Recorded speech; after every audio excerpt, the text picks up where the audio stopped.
யாவர்க்கும் இனியன்னி யாவர்க்கும் எளியன்னி யாவர்க்கும் வலியன்னி யாவர்க்குமானோய் நீ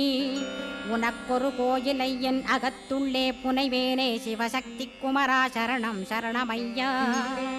அபாயம் தவிர்த்து தடுத்தாட்கொண்டருள்வாய் நிழல்வையில் நீர் நெருப்பு மண் காற்று வானதிலும் பகைமையை அகற்றி அபயமளித்திடுவீர் உணர்விலே ஒன்று என்னை நிர்மலமாக்கிடுவார் யானெனதற்ற மெய்ஞானமதருள்வாய் நீ முக்திக்கு வித்தான முருகா கந்தா சதுர்மறை போற்றும் சண்முகநாதா ஆகமமேத்தும் அம்பிகை புதல்வா ஏழையைக் காக்க நீ வேலேந்தி வந்திடுவாய் தாயாய் தந்தையாய் முருகா தக்கணம் நீ வருவாய்